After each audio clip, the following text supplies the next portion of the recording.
देवे से भैया के गड़े है मड़वा संगी संगवारी मन जाबो बारात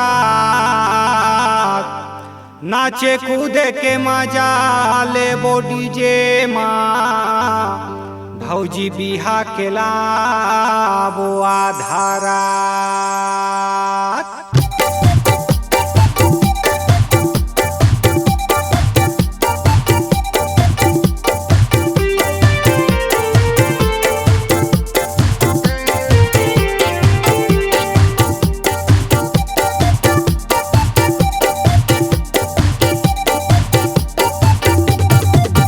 सब बाराती जाबो भैया बर भौजी बिहाय जाबो।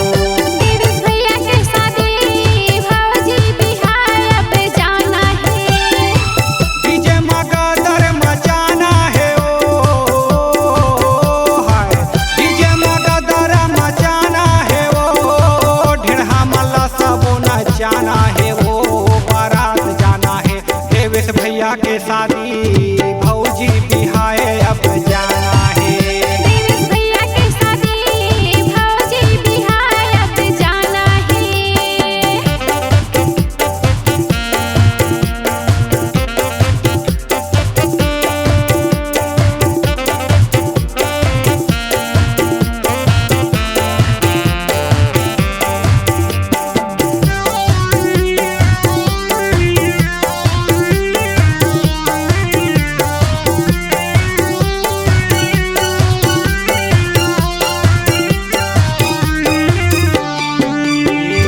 भौजी के गाँव भाव दरामा बारात रोहित लोग के चला जी होआ तैयार।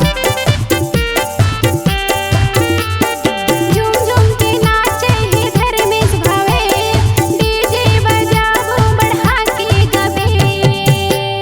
आके सौ चंद गौरव कौशिक नाची वो बाबा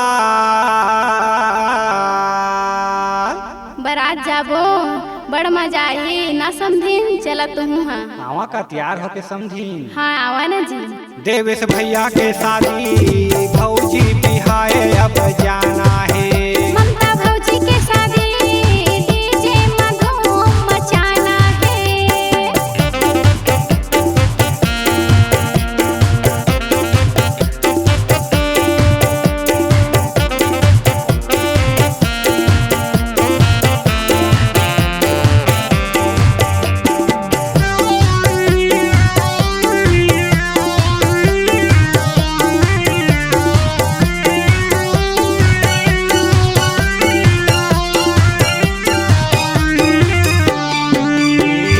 रामनाथ सुलोचना देवी के दुलार ममता संग बिहा भोतारा ससुरार। अनिल भूपेन नाचे और रंगला झूम झूम के ढेढ़ा मन नाचे बवा। भीमलाल साखी राम भीमलाल साखी राम सहस राम भैया हे भैया हावै दुआरिका डीजे मगदर मचाना है। होए भैया के बिहाव भौजी बिहाय अब जाना है। डीजे मगदर मचाना है ओ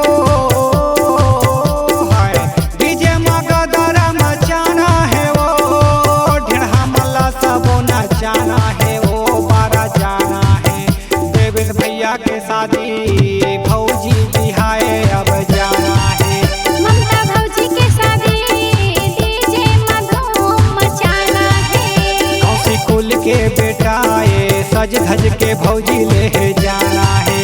ममता भौजी के शादी डीजे में धूम मचाना है। अब जाना है वो भौतारा ले भौजी लेके आना है। ऑडियो वीडियो रिकॉर्डिंग हेतु संपर्क करें SLV recording studio Chakarbhatha Bilaspur.